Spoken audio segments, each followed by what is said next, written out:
Assalamualaikum warahmatullahi wabarakatuh.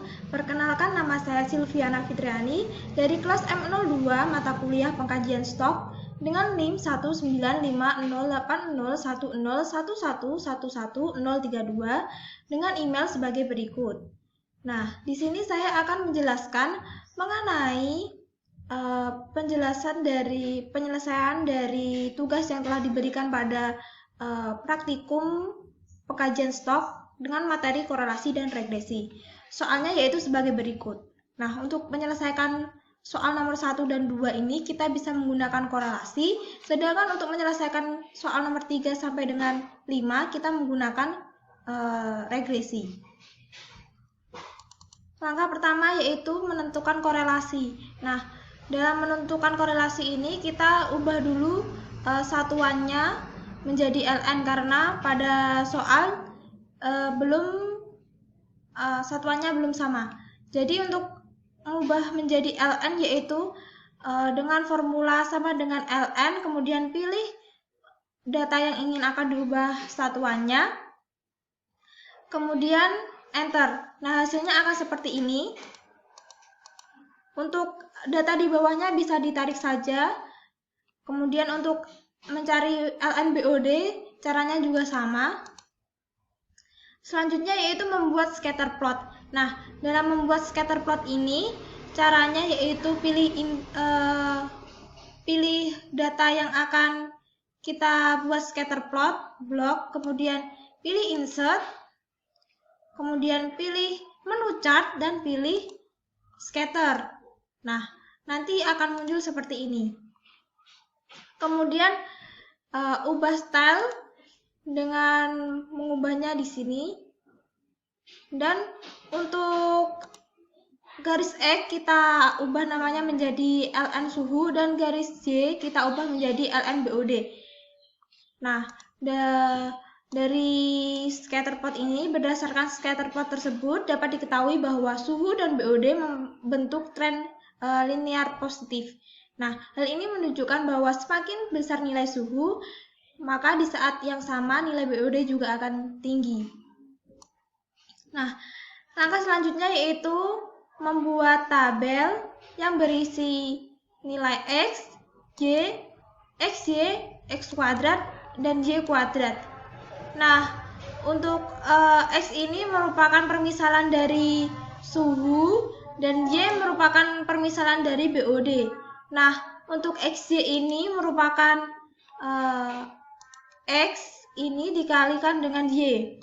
Sedangkan X kuadrat merupakan X yang dikuadratkan. Hasilnya adalah sama dengan berikut. Dan Y ini dicari dari Y dikuadratkan. Nah, hasilnya akan seperti ini. Untuk data di bawahnya bisa ditarik saja.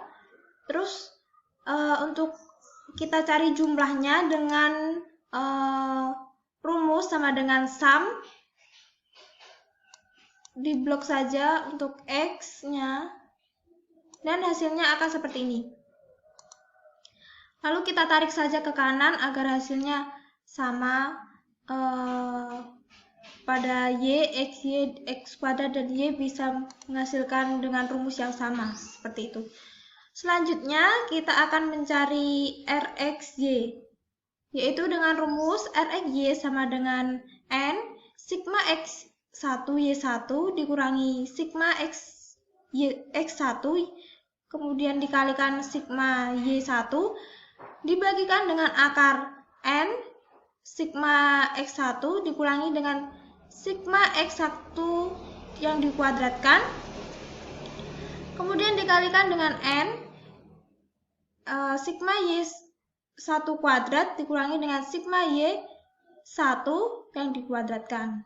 Nah, kemudian dimasukkan saja angkanya yang menghasilkan RXY sama dengan 0,72. Nah, karena RXY bersifat positif, maka hal ini menunjukkan bahwa hubungan antara suhu dan BOD bersifat searah. Artinya, jika suhu meningkat, BOD pun juga meningkat. Adapun keeratan hubungan antara suhu dan BOD tergolong kuat atau sangat kuat karena berada dalam interval 0,70 sampai dengan 0,80. Nah, untuk selanjutnya kita melakukan uji hipotesis korelasi. Nah, langkahnya yaitu yang pertama, melakukan pernyataan hipotesis. Nah, di sini H0 sama dengan tidak ada hubungan antara suhu dan BOD, sedangkan H1 ada hubungan antara suhu dan BOD. Untuk selanjutnya yaitu menentukan ukuran sampel dan tingkat kesalahan. Nah, di sini ukuran sampelnya adalah N sama dengan 10 dan tingkat kesalahannya adalah 0,005. Selanjutnya menentukan distribusi sampling. Nah, di sini menggunakan distribusi sampling yaitu T.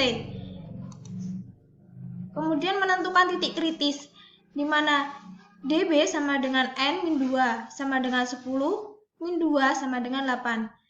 N-nya sama dengan 10 ya. Jadi sama dengan 8.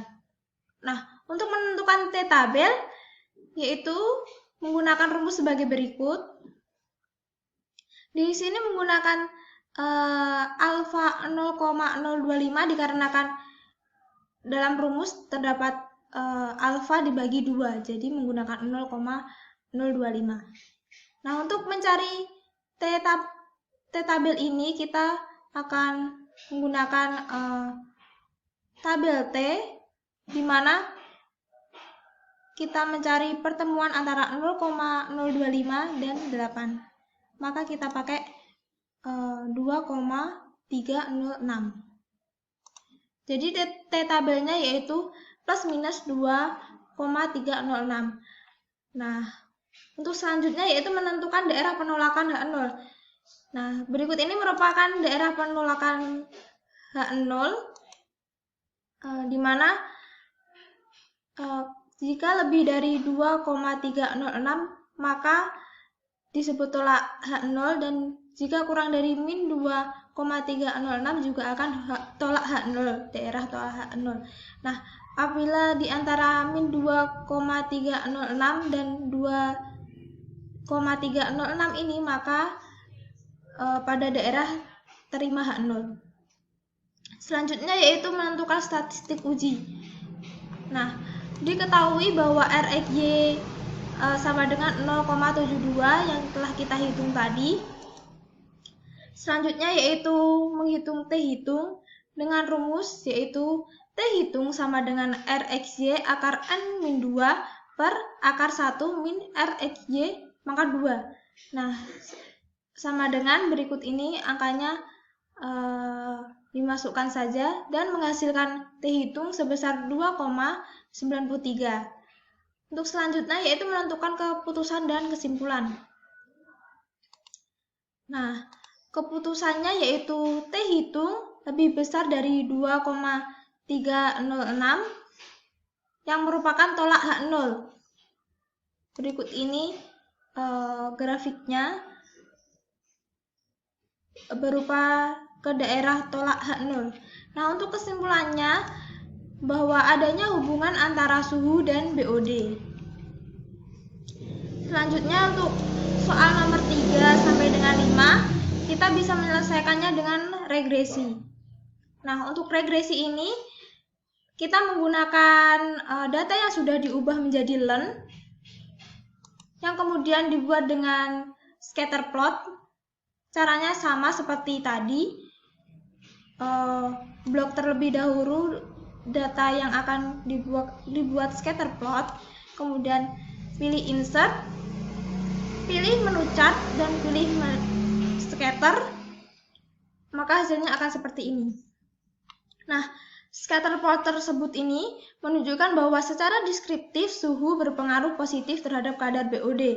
Hal ini ditunjukkan dengan adanya tren linier positif yang ada pada scatter plot karena garisnya menukik ke atas. Selanjutnya yaitu kita membuat tabel XY, kemudian X kali Y, kemudian X kuadrat. Nah, di mana X ini merupakan permisalan dari suhu dan Y merupakan permisalan dari BOD yang sudah diubah ke len. Kemudian XY ini merupakan data X dikalikan dengan data Y. Sedangkan X kuadrat merupakan data X ini dikuadratkan, maka hasilnya akan seperti ini. Kita jumlahkan dengan rumus sum pada X kita blok, sum sama dengan data yang kita blok ini. Maka hasilnya akan seperti ini. Begitupun dengan Y, kemudian X kali Y dan X kuadrat. Selanjutnya itu mencari B. Nah, untuk mencari B ini bisa digunakan dengan rumus sebagai berikut. Kemudian angkanya dimasukkan, di mana N ini merupakan jumlah datanya yaitu 10. Kemudian sigma X Y yaitu 73,48. Kemudian dikurangi dengan sigma X I yaitu 33,79 atau 80 ya ini. Lalu sigma Y1 yaitu 21,73. Dibagi dengan N-nya yaitu 10. Kemudian sigma X1 kuadrat yaitu 114,23 dan dikurangi dengan sigma X1 yaitu 33,79 yang dikuadratkan. Maka hasil B-nya adalah 6,27. Untuk selanjutnya kita juga mencari A, di mana rumusnya sebagai berikut, dan tinggal dimasukkan saja angka-angkanya, maka didapatkan A sebesar min 19,02. Untuk model estimasinya yaitu Y estimasi sama dengan min 19,02, min 19,02 plus 6,27 XI. Untuk interpretasinya yaitu intercept sama dengan min 19,02. Nah, apabila suhu konstan, maka estimasi kelimpahan fitoplankton sebesar 5,5 mg per liter. Didapatkan 5,5 ini adalah hasil dari transformasi balik dari ln agar kembali mengikuti satuan data asli. Jadi min 19,02 ini kan merupakan ln. Nah, diubah menjadi mg per L jadi 5,5. Seperti itu.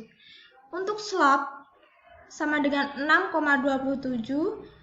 Setiap kenaikan suhu ini sebesar 1%, maka akan meningkatkan kadar BOD sebesar 6,27%. Nah, dalam interpretasi ini menggunakan satuan persen dikarenakan data yang dianalisis menggunakan transformasi ln atau ln. Langkah selanjutnya yaitu pada menentukan koefisiensi determinasi, di mana estimasi Y yaitu min 19,02 plus 6,27 XI.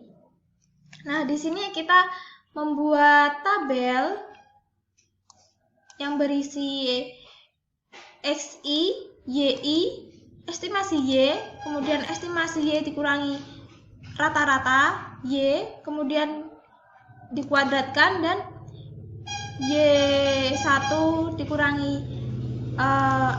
rata-rata Y dan dikuadratkan. Nah, kita akan menghitung rata-rata Y terlebih dahulu, di mana rumusnya adalah sebagai berikut. Lalu kita masukkan saja angkanya, di mana sigma Y1 ini adalah 21,73, lalu dibagi N-nya yaitu 10, karena datanya 10. Jumlah datanya 10. Kemudian didapatkan rata-rata Y sebesar 2,17. Nah, untuk selanjutnya kita juga akan menghitung R kuadrat, di mana rumusnya adalah sebagai berikut. Dan dimasukkan saja bahwa Y1 min Y rata-rata Y kuadrat ialah 0,17 dan sigma Y1 min Y kuadrat sama dengan 0,32. Nah, lalu dibagi dan mendapatkan R kuadrat sama dengan 0,52. Untuk kesimpulannya bahwa kadar BOD yang dapat dijelaskan oleh intensitas suhu sebesar 52%, sedangkan 48% lainnya dijelaskan oleh variabel-variabel lain di luar model. Baik, selanjutnya yaitu menentukan uji hipotesis regresi. Nah, di mana di sini terdapat dua uji, yaitu uji F dan uji T. Nah, untuk yang pertama yaitu melakukan uji F, di mana menyatakan hipotesis bahwa H0 suhu tidak dipengaruhi kadar BOD, H1 suhu mempengaruhi kadar BOD. Untuk selanjutnya menentukan ukuran sampel dan tingkat kesalahan, di mana ukuran sampelnya yaitu N sama dengan 10 dan tingkat kesalahannya yaitu 0,05. Selanjutnya menentukan distribusi sampling, di mana distribusi samplingnya yaitu F.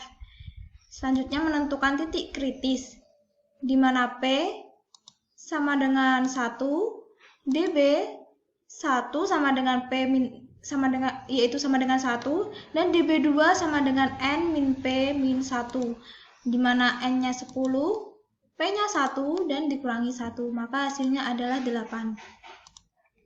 Untuk menentukan F-tabel dapat digunakan dengan rumus berikut. F-tabel sama dengan F alfa dB1 dB2.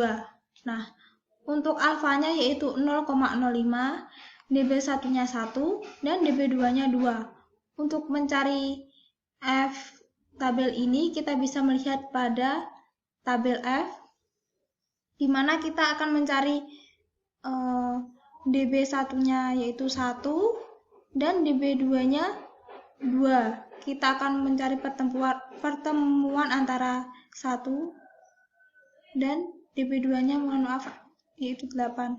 Jadi 5,32, maka hasilnya F-tabel yaitu 5,32. Selanjutnya yaitu menentukan daerah penolakan atau penerimaan. Maka berikut merupakan daerah penolakan dan penerimaannya. Untuk lebih dari 5,32 maka akan tolak H0. Selanjutnya melakukan statistik uji, di mana kita akan mencari JKR, JKT, dan JKG. Untuk JKR rumusnya adalah sebagai berikut. Didapatkan JKR sama dengan 0,17, sedangkan JKT dapat dicari dengan rumus berikut, dengan nilai JKT sama dengan 0,32. Sedangkan JKG dapat dicari dengan rumus JKG sama dengan JKT dikurangi JKR, yang didapatkan nilai sebesar 0,15. Selanjutnya kita membuat tabel ANOVA sebagai berikut. Nah, untuk F hitungnya didapatkan 9,07. Nah, untuk F tabelnya yaitu 5,32. Selanjutnya mencari keputusan dan kesimpulan. Nah, untuk keputusannya yaitu F hitung lebih besar dari F tabel, maka tolak H0. Nah, di sini bisa kita lihat bahwa F hitungnya yaitu 9,07 dan F tabelnya yaitu 5,32, maka tolak H0. Untuk kesimpulannya yaitu sudah ada cukup bukti yang menunjukkan intensitas suhu mempengaruhi kadar BOD di perairan. Selanjutnya yaitu melakukan uji T, di mana H0 intensitas suhu tidak mempengaruhi kadar BOD, dan H1 intensitas suhu mempengaruhi kadar BOD. Selanjutnya menentukan ukuran sampel dan tingkat keakuratan. Nah, di mana ukuran sampelnya itu N sama dengan 10 dan tingkat keakuratannya yaitu 0,05. Selanjutnya melakukan distribusi sampling dengan distribusi samplingnya yaitu T. Dan langkah selanjutnya melakukan atau menentukan titik kritis, di mana dB sama dengan N-2 sama dengan N-nya yaitu 10, kemudian dikurangi 2 sama dengan 8. Untuk T-tabelnya bisa dilihat dengan rumus ini, kita bisa menghitung. Jadi untuk T-tabelnya ini bisa dilihat seperti cara yang tadi, menggunakan tabel T. Nah, di sini 0,025 dan 10. Jadi T-tabelnya yaitu plus minus 2,634. Selanjutnya menentukan daerah penentuan atau penerimaan hak 0. Nah, untuk T-nya yaitu 2,634. Maaf, iya benar, 2634. Maka sebagai berikut. Untuk yang lebih dari 2,634 maka tolak hak 0, dan untuk kurang dari min 2,634 juga tolak hak 0.